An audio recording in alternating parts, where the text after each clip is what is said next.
Hello everyone, welcome to M zoology. Students, हम सभी जान रहे हैं कि अभी मुंगेर यूनिवर्सिटी के एग्जाम्स चल रहे हैं। पार्ट 1 के एग्जाम मुंगेर यूनिवर्सिटी ने लेना स्टार्ट कर दिया है। सबसे पहला पेपर जो पेपर 1 था वो आपका 6 जनवरी 2021 से शुरू हुआ था एग्जाम, और ये पेपर 2 एंड हुआ है आके 11 जनवरी 2021 तक। ठीक है, अब आपकी सब्सिडरी सब्जेक्ट होने वाली है। तो सबसे पहले हम बात कर लेते हैं ऑनर्स पेपर की। ठीक है, मैंने इससे पहले कुछ सजेशंस दिए थे मुंगेर यूनिवर्सिटी वाले स्टूडेंट्स को जो पार्ट 1 में पढ़ रहे हैं। तो आइए देखते हैं कि मैंने जितने भी गेस क्वेश्चंस दिए थे कितने आए हैं, हूबहू मैच किए हैं एग्जाम्स में, वो आज हम लोग क्रॉस चेक एक बार कर लेते हैं। ठीक है, और आप सभी के बहुत सारे मैसेजेस आए और बहुत सारे रिव्यूज के साथ मुझे पता चल गया है कि जितने भी स्टूडेंट्स मेरे हैं उन सभी के एग्जाम बहुत अच्छे हुए हैं, क्योंकि क्वेश्चंस हूबहू मैच कर चुके हैं। तो एक बार जो नए बच्चे हैं, ये सेशंस उनके लिए बहुत इंपॉर्टेंट हो जाता है, जो बच्चे अभी अभी पार्ट 1 में गए हैं और वो अब पार्ट 1 की तैयारी करने वाले हैं। ठीक है, तो ये सेशन उनके लिए बहुत इम्पोर्टेंट है, उनको ये सेशन जरूर दिखाएं। आप सभी इस वीडियो को शेयर करें, लाइक करें, सब्सक्राइब करें चैनल को, और ये इस वीडियो को बहुत ज्यादा शेयर करें, खास करके उन बच्चों के पास जरूर शेयर करें जो पार्ट 1 में है अभी। ओके, तो आप देख सकते हो कि सबसे पहला क्वेश्चन जो पेपर 1 में पूछा गया है, पेपर 1 में पहला क्वेश्चन है, give the characteristic features of phylum annelida, classify it up to class giving characteristic features with examples. तो एनिलिडा की कैरेक्टरिस्टिक फीचर के बारे में आपको यहाँ पे लिखना है। ये भी मैंने गेस क्वेश्चन में दिया था। ठीक है, तो ये क्वेश्चन हमारे क्वेश्चन नंबर 2 जो है ये मैच कर चुके हैं, और इससे पहले जो मैंने गेस क्वेश्चन दिया था उसकी लिंक डिस्क्रिप्शन बॉक्स में, जो नए स्टूडेंट्स हैं वो जाके एक बार जरूर चेकआउट कर ले कि हमारा सजेशंस कैसा होता है, कितने क्वेश्चंस मैच कर सकते हैं, ताकि आप खुद में अपने आप में आप सेल्फ एनालिसिस कर सको कि क्या एग्जाम स्पेशल या फिर जो भी हमारे कोर्सेज चल रहे हैं उसमें एडमिशन लेना कैसा होगा आपके लिए, आपके तैयारी को क्या हम वो रूप दे पाएंगे। ठीक है, जैसा कि आप चाहते हो एक अच्छा स्कोर करने के लिए आपको ये इन कोर्सेज को और इस सेशन को देखना बहुत जरूरी। Next is give an account of structure and life cycle of Leishmania donovani, discuss its pathological effects on man. ये क्वेश्चन भी हूबहू मैच कर चुके हैं। Okay, next question is describe the structure and life history of Obelia with suitable diagram. ये question मैंने guess में नहीं दिया था। बढ़ते हैं नेक्स्ट क्वेश्चन की ओर। Give an account of torsion and detorsion in gastropods. ये भी मैंने सजेस्ट किया था बहुत सारे स्टूडेंट्स को। ठीक है, describe the external structure and affinities of Peripatus. Yes, Peripatus को आप देख सकते हो, सजेशन वाले वीडियो में जाके आप देख सकते हो। ये क्वेश्चन मैंने गेस में दिया था और ये क्वेश्चन आए। Describe the structure and life history of Wuchereria bancrofti, mention the diseases caused by it and methods of its control. This question is also matching. Next is enlist different types of mouth parts found in insects and describe any two of them with suitable diagram. तो मैंने mouth parts of insect आपको suggest किया था और सारे question answer करवाए थे अपने स्टूडेंट्स को, तो ये क्वेश्चन भी फुल ऑन मैच कर चुका है। Give an account of different types of canal system in sponges. Yes, this is very important question जो मैंने suggest किया था। तो overall पेपर 1 में सारे क्वेश्चंस मैच कर चुके हैं। ठीक है, ओवरऑल जितने क्वेश्चन मैंने दिए थे वो सारे क्वेश्चंस आ चुके हैं, ज्यादा मेहनत नहीं करनी पड़ी और बच्चों के अच्छे मार्क्स आने वाले हैं। अब बात कर लेते हैं स्कोरिंग के ऊपर। देखो, ऑब्जेक्टिव की सर्टेनिटी नहीं होती है। ठीक है, तो ऑब्जेक्टिव को छोड़ के बाकी जो आपके क्वेश्चन है, हर क्वेश्चन 15 मार्क्स का है, तो एटलीस्ट अगर हम कम लेके चले तो एटलीस्ट आप 10 मार्क्स इसमें ले आते हो। ठीक है, और बाकी 25 के आपके प्रैक्टिकल्स होंगे। ठीक है, तो अगर थ्योरी की सिर्फ बात करें तो 75 में आपको एटलीस्ट, अगर बहुत कम भी अगर हम जाते हैं तो 55 मार्क्स के अराउंड आपके आने चाहिए एग्जाम्स में, ठीक है। बहुत कम लेके चल रहे हैं अभी हम, तो 55 आपको इन 4 क्वेश्चंस को अटेम्प्ट करके आ जाने चाहिए। और बाकी जो आपने कितना ऑब्जेक्टिव सही किया है वो तो पेपर चेक करने के बाद ही पता चलेगा, बट आप पासिंग से ऊपर हो, बहुत ऊपर हो इनफैक्ट, और बहुत अच्छे एग्जाम्स गए हैं सारे बच्चों के। अब बढ़ते हैं पेपर 2। देखो पेपर 2 ग्रुप वाइज होता है, तो पहले हम ग्रुप ए को मैच कर लेते हैं। ग्रुप ए में जो आपके सब्जेक्टिव क्वेश्चन थे, जो लॉन्ग क्वेश्चन आंसर थे, तो give the general characters and classification of Hemichordata up to the orders with suitable example. तो हेमीकॉर्डाटा ये भी पहला क्वेश्चन आ चुका है मेरे गेस के according. Next question, describe the water vascular system of Asterias. Asterias यानी कि स्टार फिश के बारे में आपने पढ़ा होगा, और ये मैंने सजेशन में भी आपको रिकमेंड किया था। Describe larval forms of Echinodermata, तो ये क्वेश्चन भी मैच हो चुका है। Next is short notes. देखो ऑनेस्टली मैं शॉर्ट नोट्स ज्यादा बच्चों को रिकमेंड नहीं करती, क्योंकि उसकी सर्टिनिटी नहीं होती, ठीक है। श्योरिटी बहुत कम चांस होती है, क्योंकि बहुत सारे टॉपिक्स आते हैं, तो उसमें अगर मैं शॉर्ट क्वेश्चन सजेस्ट करने लगूँ तो बहुत सारे हो जाएंगे। तो इसीलिए मैं ज़्यादा, मेरा प्राइम फोकस होता है सब्जेक्टिव क्वेश्चंस के ऊपर, जो लॉन्ग क्वेश्चन आंसर होते हैं उसके ऊपर मैं ज़्यादा ध्यान दे के आपको सजेशंस देती हूँ। तो अगर हम मान के चले कि ये जो क्वेश्चन नंबर 5 है आपका शॉर्ट नोट्स, तो शॉर्ट नोट्स भी इस बार काफी मैच कर चुके हैं हमारे सब्जेक्टिव लॉन्ग क्वेश्चन आंसर से, ठीक है। तो आपने स्टार फिश पढ़ा होगा, ठीक है।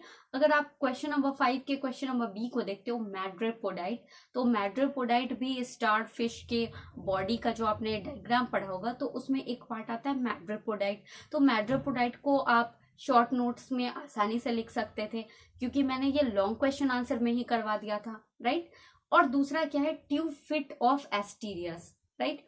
तो एस्टीरियस की डायग्राम में आप देखोगे एक ट्यूब फिट नाम का ऑर्गन होता है, बहुत इंपॉर्टेंट ऑर्गन है। तो अगर मैं स्टार फिश आपको पूरा पढ़ा चुकी हूँ, तो यहाँ पे शॉर्ट नोट्स आपके लिए बहुत इजी रहा होगा। यहाँ आसानी से आप 2 टॉपिक को पिक करके आप शॉर्ट नोट्स भी कई बच्चों ने लिखा है, ठीक है। इससे टाइम भी कम कंज्यूम होता है, ठीक है। तो शॉर्ट नोट्स मैंने नहीं दिया था, बट जो मैंने क्वेश्चन आंसर पढ़ाया उसी से ये छोटे छोटे टॉपिक शॉर्ट नोट्स में निकल के आए हैं, ठीक है। बढ़ते हैं ग्रुप बी की तरफ। Describe energy flow in ecosystem, ये मैंने नहीं दिया था। Question number 7, name important wild life animal which are on verge of extinction and mention the measures for its conservation। तो वाइल्ड लाइफ टॉपिक मैंने पढ़ाया था आपको, ठीक है। वाइल्ड लाइफ बहुत इंपॉर्टेंट था, मैंने सजेशन देने वक्त भी आपको कहा था। तो ये क्वेश्चन हमारे मैच कर चुके हैं। Next is right an essay on sericulture. Sericulture मैंने नहीं दिया था। Question number 9, name 3 important paste of wheat, describe life cycle, pathogenicity and control of any 2 of them. तो ये क्वेश्चन मेरे गेस से हूबहू लड़ चुका है, ओके। तो व्हीट पेस्ट के बारे में मैंने, राइस पेस्ट के बारे में आपको बताया था, व्हीट पेस्ट के बारे में आपको बताया था, तो इससे व्हीट पेस्ट आ चुका है।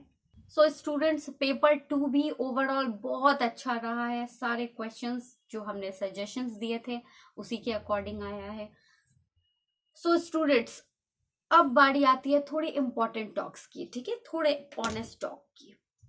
देखो अभी आप जितने बच्चों ने अभी पार्ट 1 की एग्जाम्स को दिया है, ठीक है, वहाँ बहुत सारे सब्जेक्ट में ऐसा हुआ है कि क्वेश्चन बहुत अल्टर आया था। जो टीचर्स ने सजेशंस दिए थे, आउट ऑफ सजेशंस बहुत अल्टर क्वेश्चंस आए हैं, ठीक है। बट जोलॉजी में आपको सारे क्वेश्चंस बहुत अच्छे मिले हैं और सारे बच्चों ने अच्छा किया भी है। बट जो आगे के स्टूडेंट्स, जो आने वाले जनरेशन्स हैं, ठीक है, जो इस बार पार्ट 1 में एडमिशन ले चुके हैं और जिन बच्चों का एग्जाम होगा पार्ट 1 का, तो उन बच्चों के लिए सजेशंस काफी नहीं है, ठीक है। और एग्जाम स्पेशल बैच भी उनके लिए सफिशिएंट नहीं है, ओके। क्योंकि क्वेश्चंस बहुत अल्टर आए हैं, इसीलिए आपको बहुत थोड़ा सा ब्रॉड वे में आपको थोड़ा सा आपकी थिंकिंग की जो है ब्रॉडनेस बढ़ानी होगी, नजरिया आपको थोड़ा सा बढ़ाना होगा, और ज्यादा से ज्यादा पढ़ाई करनी होगी, ठीक है। तो उसके लिए है फाउंडेशन बैच। जल्दी से जल्दी आप सभी बच्चे फाउंडेशन बैच को ज्वाइन करें। बैच बहुत जल्दी फुल हो जाती है, तो इसलिए आप लोग बहुत जल्दी से एडमिशन लो फाउंडेशन बैच में। और क्योंकि एग्जाम स्पेशल वाले कंटेंट से अब काम नहीं चलेगा, ये मैं खुद बता रही हूँ। क्योंकि देखो, इसका बहुत बड़ा रीजन ये भी है कि आपकी जो मुंगेर यूनिवर्सिटी है ये एक नई यूनिवर्सिटी है, ठीक है। और जब भी कोई यूनिवर्सिटी नई होती है तो उसका कुछ पता नहीं होता है, ठीक है। जो सजेशंस भी दे रहे हैं, जो टीचर्स भी होते हैं, उनको भी कुछ पता नहीं होता है कि कौन से क्वेश्चंस को डाल दिया जाएगा, ठीक है। तो अल्टर हो जाते हैं बच्चों के लिए क्वेश्चन। आप पढ़ के जाते हो 5 और पूछे जाते हैं सवाल बहुत अलग अलग चैप्टर्स से, बहुत अलग अलग टॉपिक, जो कि आपने पढ़ा भी नहीं होगा। क्योंकि माइंड सेट क्या रहता है स्टूडेंट्स का कि एग्जाम की तैयारी करनी है, एग्जाम ओरिएंटेड पढ़ाई करनी है। बट अब ऑनेस्टली इस एग्जाम ओरिएंटेड पढ़ाई से काम नहीं चलेगी, ठीक है। तो आपको बहुत अच्छे से पढ़ाई करना होगा।